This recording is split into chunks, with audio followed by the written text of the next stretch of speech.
gracias por estar conectados con nosotros. Estamos en esta serie que se llama Promesas. ¿Cuántos están creyendo que las promesas de Dios se cumplen en su vida en esta temporada? Yo estoy creyendo que las promesas de Dios se van a cumplir en nuestra vida en esta hermosa temporada. Y el día de hoy quisiera hablar de una promesa muy específica de Dios, de una promesa muy especial de parte de Dios para nosotros, para nuestra familia, nuestra descendencia, para toda nuestra vida.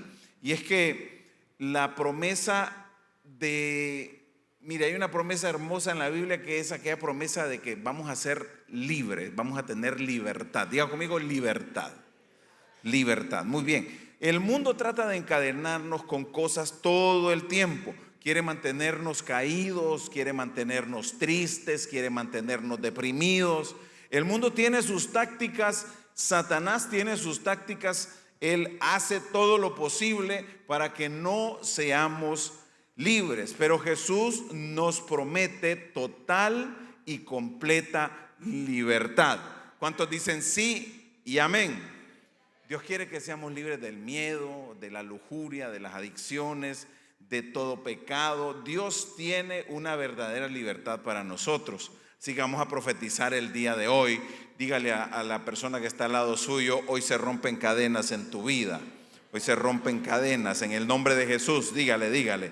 Lea conmigo Gálatas 5:1. Dice la Reina Valera actualizada. Esta es la última revisión de la Reina Valera, año 2015. Dice: estén pues firmes en la libertad con que Cristo nos hizo libres. Y no se pongan otra vez bajo el yugo de la esclavitud.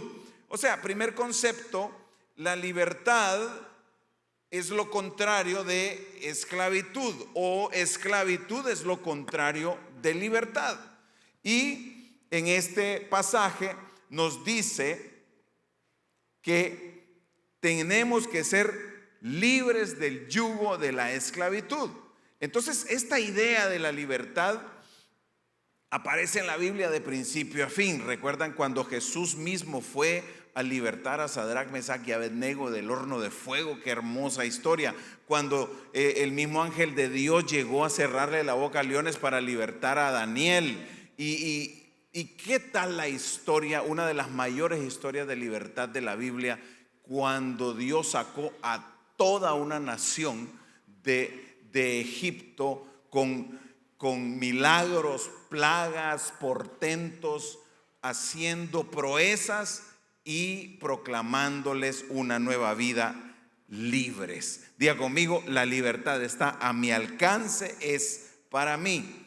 En Romanos 6, 17 y 18 me da una verdad que a veces es incómoda. A veces es un poco incómodo hablar de este asunto de la libertad, porque inherentemente nuestro espíritu, nuestra alma, nuestro ser, el yo egocéntrico a veces, mi propio concepto de mí mismo,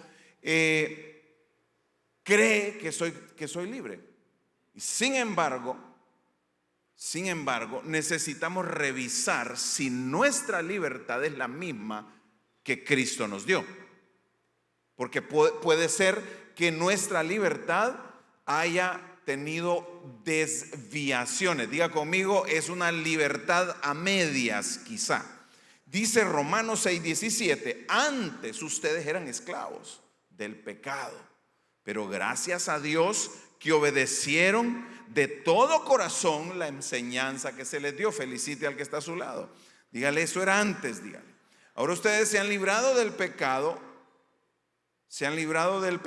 y están al servicio de Dios para hacer el bien. Diga conmigo: estoy al servicio del Señor.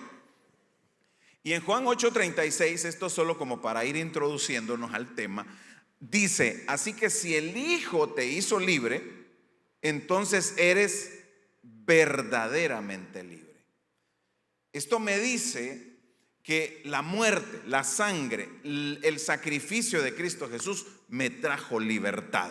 Su resurrección me trajo libertad. Ahora bien, si usted no tiene al Hijo, si el Hijo no te ha hecho libre, tú puedes creer que eres libre, pero en realidad no eres libre. Tú puedes estar pensando, haciendo planes de libertad, pero cuando nos damos cuenta, si lo analizamos, falta algo.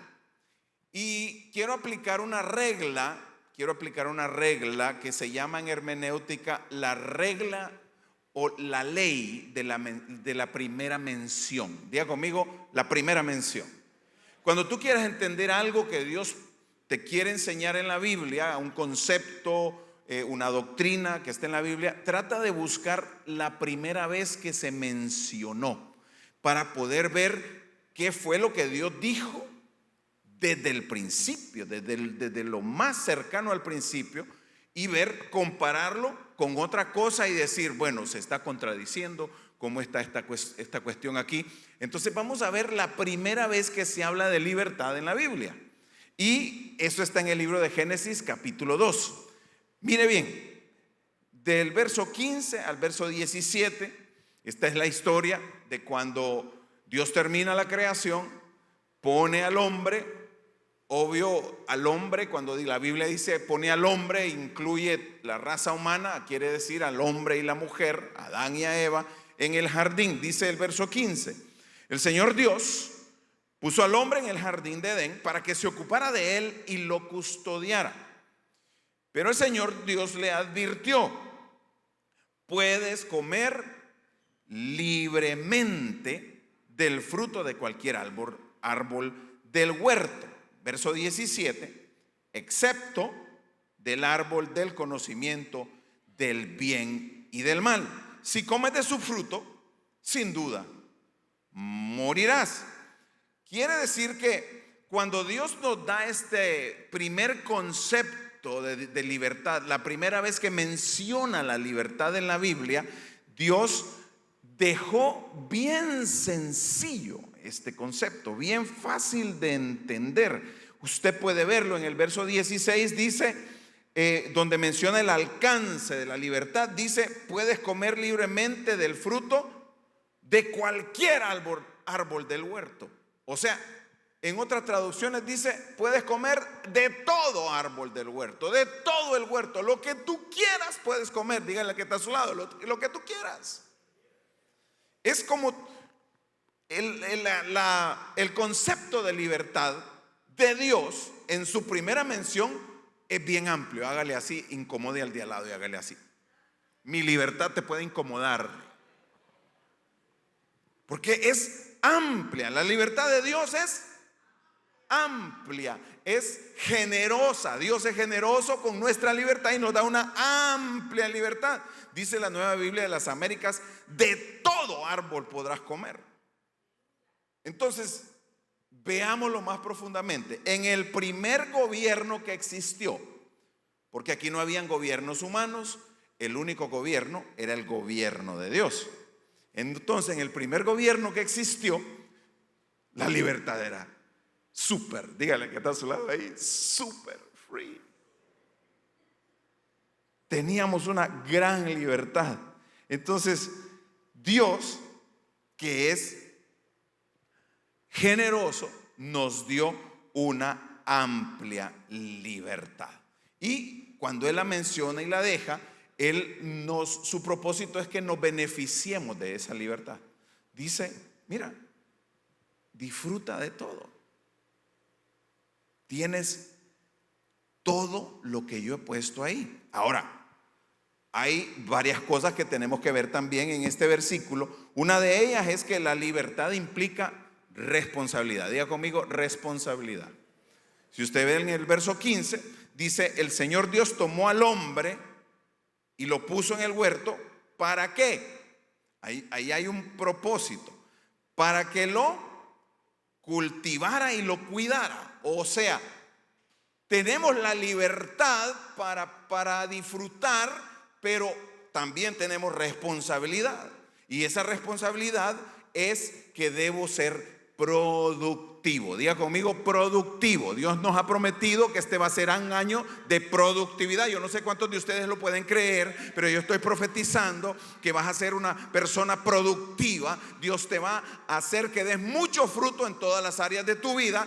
Tienes la libertad de Dios para hacerlo, y Dios quiere y es generoso para que tú puedas ser productivo, y otra cosa dice, y lo cuidara. O sea que los recursos que Dios nos da necesitamos ser responsables y administrarlos bien. Diga conmigo, voy a administrar bien mi recurso, porque Dios quiere que yo sea responsable.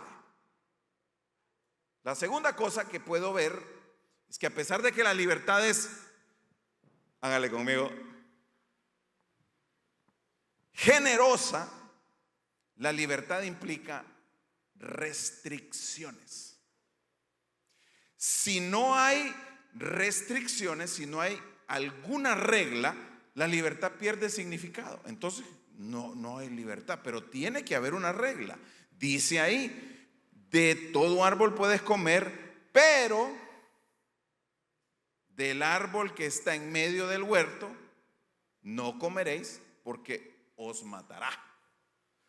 En otra traducción dice, pues no comas, no lo toques, porque vas seguramente a morir. Ok, entonces Dios me da libertad para que yo maximice la productividad, para que yo disfrute, pero también Dios trae una restricción. Diga conmigo, una restricción. O sea, la libertad de Dios nos da mínima restricción. La libertad de Dios es generosa. Él quiere que seamos libres, y las restricciones de Dios son mínimas. Hay una mentira satánica en el mundo que cree que cuando tú te acercas a Dios, que todo está lleno de prohibiciones. No, Dios no te prohíbe nada. Dios te dice, Dios no te obliga a nada. Dios te avisa, hey, hay una restricción aquí para tu protección. Si te sobrepasas, hay una consecuencia.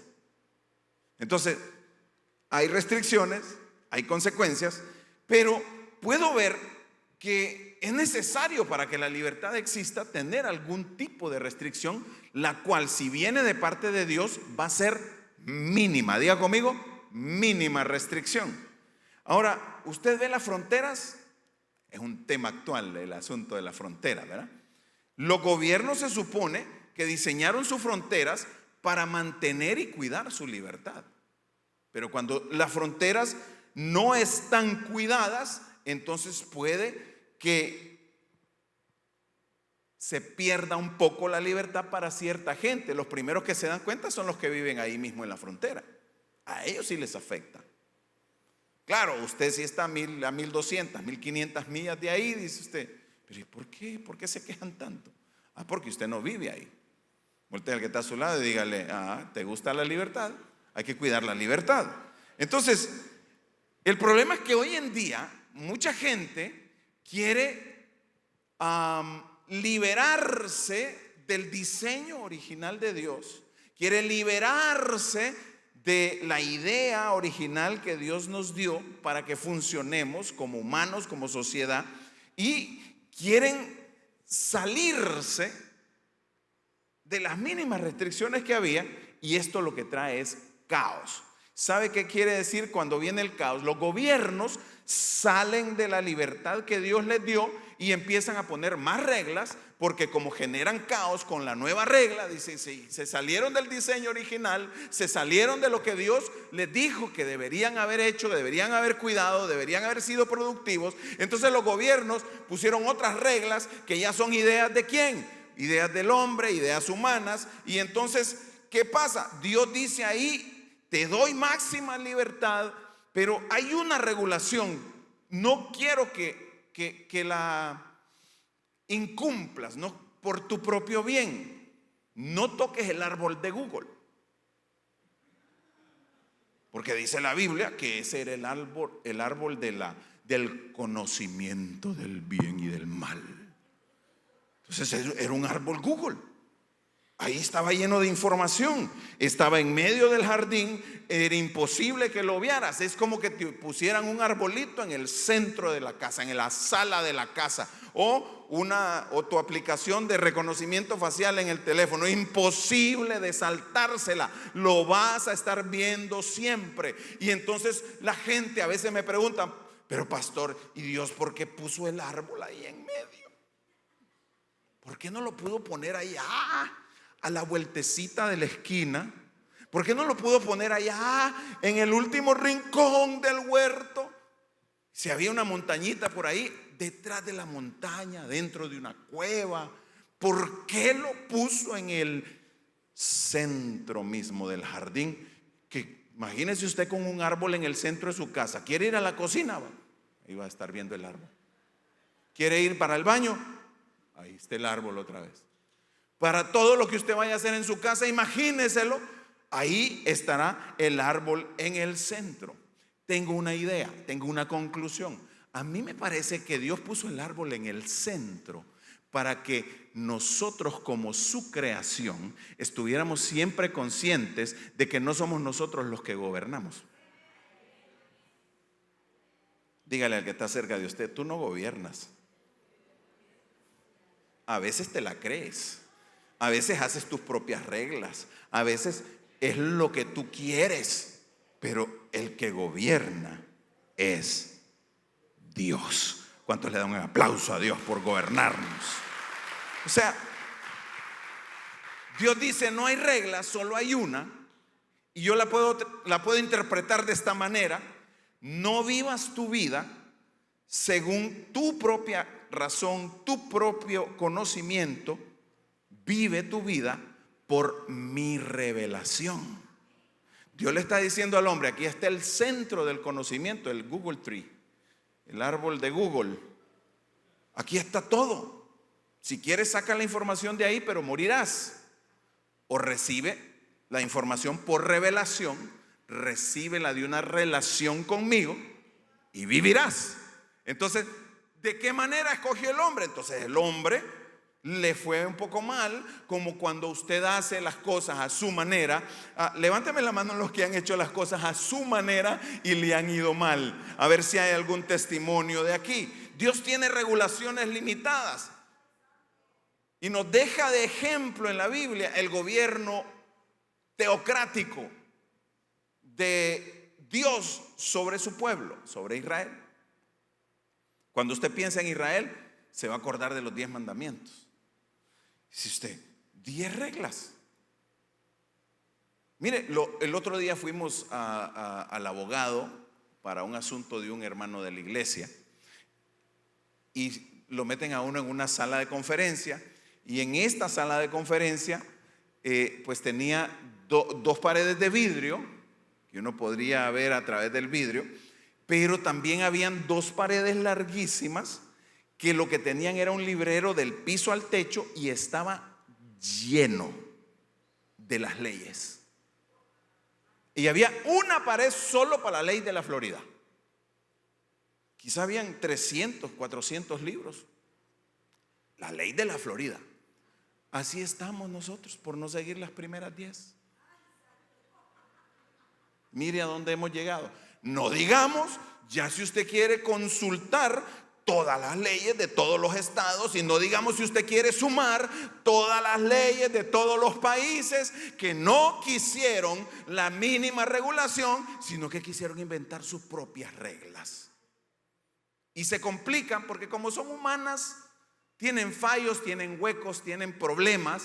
Y cuando hay problemas tienen que hacer más leyes para regular los problemas que surgieron. Y después tiene que hacer más leyes para regular los problemas que surgieron de las nuevas leyes que habían hecho de las leyes anteriores, porque no funcionaban las leyes y tuvieron que hacer más leyes, y van a seguir haciendo más y más leyes y más leyes y más leyes, y los que vamos a sufrir somos todos nosotros, porque vamos a estar y todas las leyes y nosotros así, y pues por último te aplasta el peso de la ley. Pero Dios dice: mi ley tiene mínima restricción. Solo son unas poquitas cosas. Y después tiene toda la libertad. ¿Cuántos prefieren la ley del Señor que todo ese montón de leyes inventadas por el ser humano? Levánteme la mano el que cree que estaríamos mejor si funcionásemos con las pocas restricciones que Dios nos había dejado. Es más, la primera vez que el ser humano le pide leyes a Dios, Léalo usted en casa, 1 Samuel capítulo 8. Yo se lo voy a resumir, se lo voy a parafrasear. O, si producción lo puede poner todo el pasaje en pantalla, perfecto, pero se lo voy a parafrasear. ¿Sabe cuál es la conclusión? Dios le dice al profeta, porque el profeta, el pueblo le fue a pedir rey. El rey era Dios, pero el pueblo le fue a pedir rey al profeta. El profeta habló con Dios. Dios le dijo al profeta: no es a ti que te han rechazado, es a mí.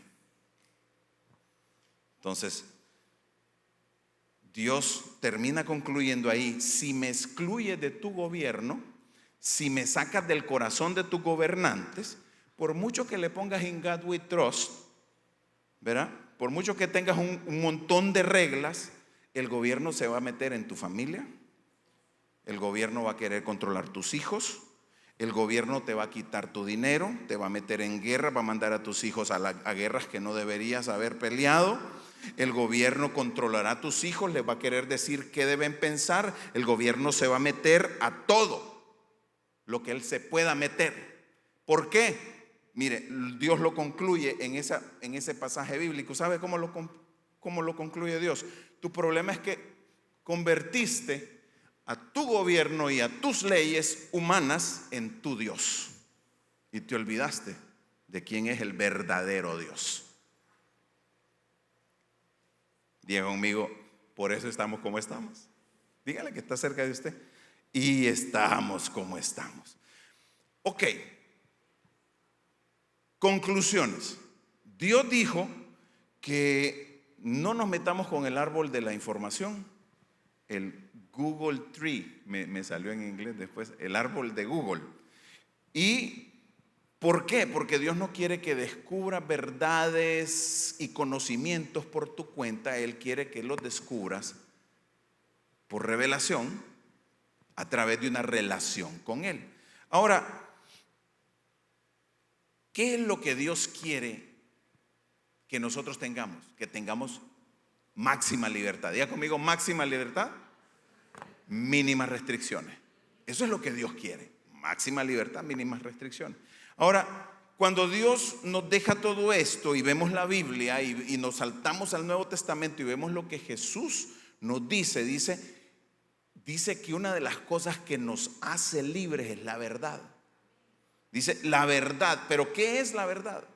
La verdad va más allá de posibilidades, de probabilidades. La verdad es un estándar absoluto. Y en el pensamiento humanístico de hoy en día, la gente dice que la verdad es relativa, que la verdad que no puede haber en realidad una verdad absoluta, porque tú tienes tu verdad, yo tengo mi verdad, él tiene su verdad, todo el mundo tiene su verdad. Entonces todo el mundo cree que no hay una verdad, sino que cada quien busca su propia verdad. ¿De acuerdo? Muy bien. Eso podría parecer bueno, pero no lo es, porque hay una sola verdad. Te voy a dar la definición de lo que yo creo que es esa verdad. La verdad no es lo que crees tú que es verdad. Lo escribí porque este concepto es difícil. Escuche. La verdad es la perspectiva de Dios sobre lo que tú estás pensando.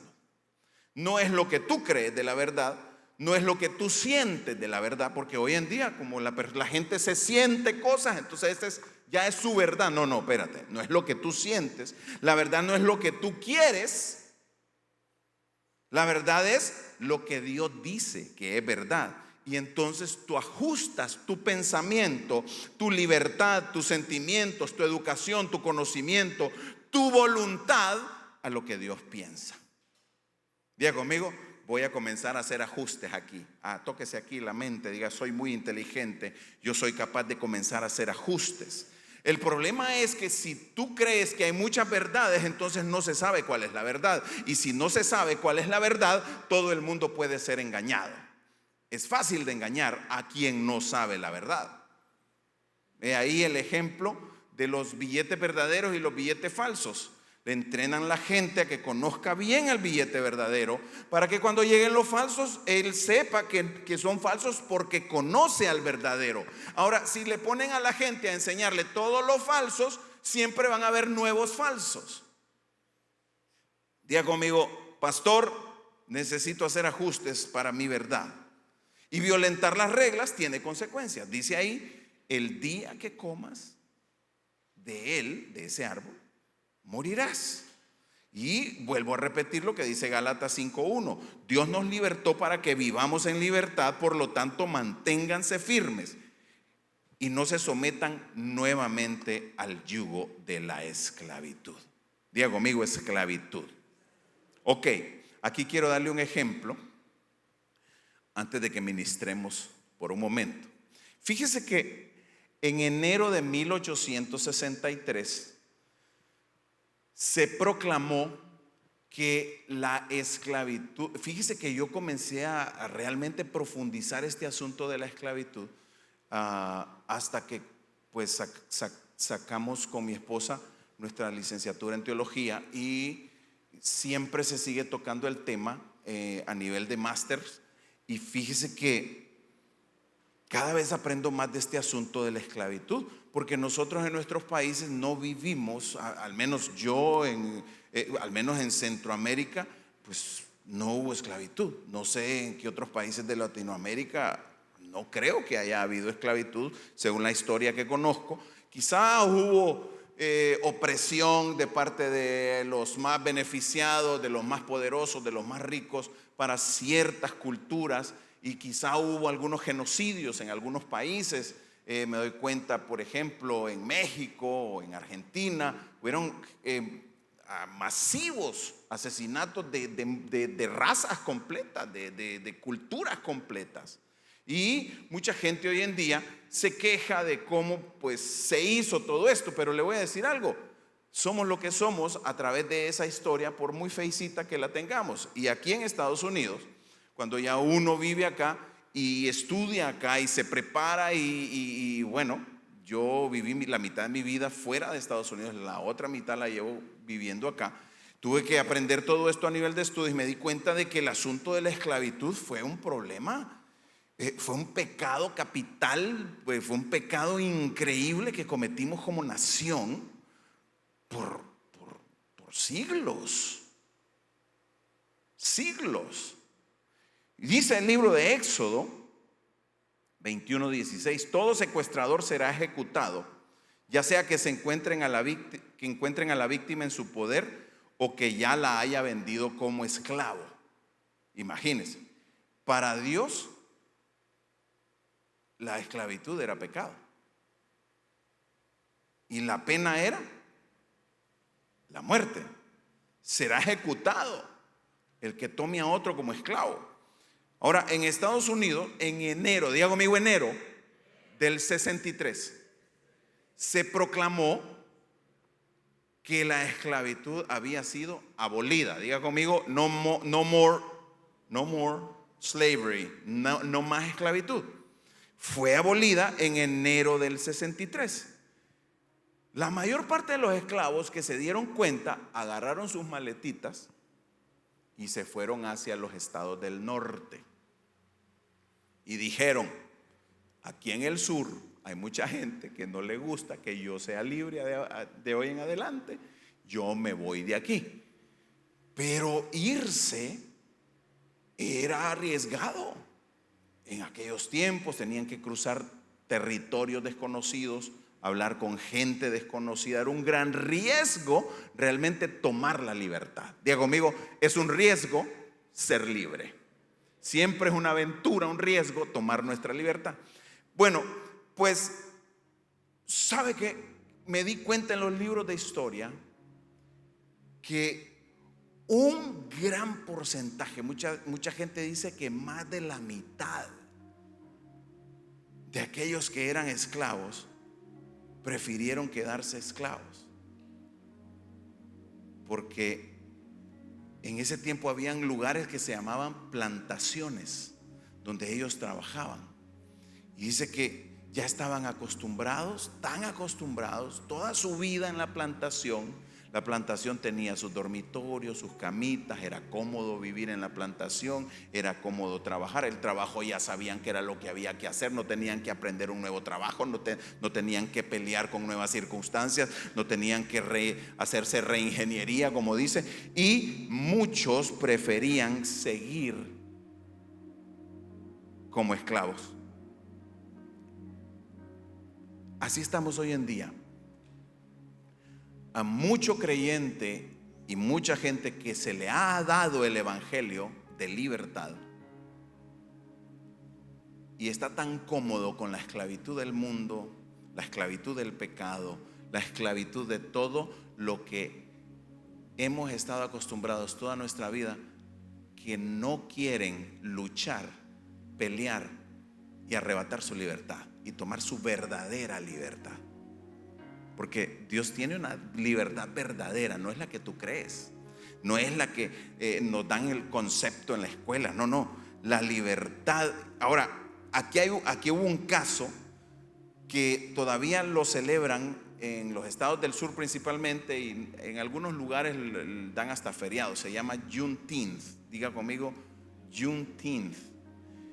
Resulta que año y medio después, en junio 19, por eso se llama June 19th, por eso se llama Juneteenth, del año 1865. ¿Cuándo fue la libertad? 63. A un grupo de esclavos en Texas le llegó la noticia hasta junio 19 del 65. O sea, imagínense, ya eran libres, pero no lo sabían. Entonces tú eres verdaderamente libre cuando conoces la verdad, cuando sabes la verdad. Jesucristo nos dice en la Biblia. Amén, amén. Eso es lo que pasa con mucha gente. Ni siquiera sabe que son esclavos. Está tan acostumbrada la gente, está viviendo el diario vivir, una manera de pensar, una manera de vivir, y son esclavos de tantas cosas que cuando empezamos a conocer la palabra de Dios, nos damos cuenta que hemos sido libres por tanto tiempo de parte de Dios y hemos preferido la esclavitud de otras cosas. Y solo hay una manera de ser libre. Según la Biblia, solo hay una manera. Y dice Jesús mismo lo dijo: y conocerán la verdad, y la verdad los hará libres. Entonces,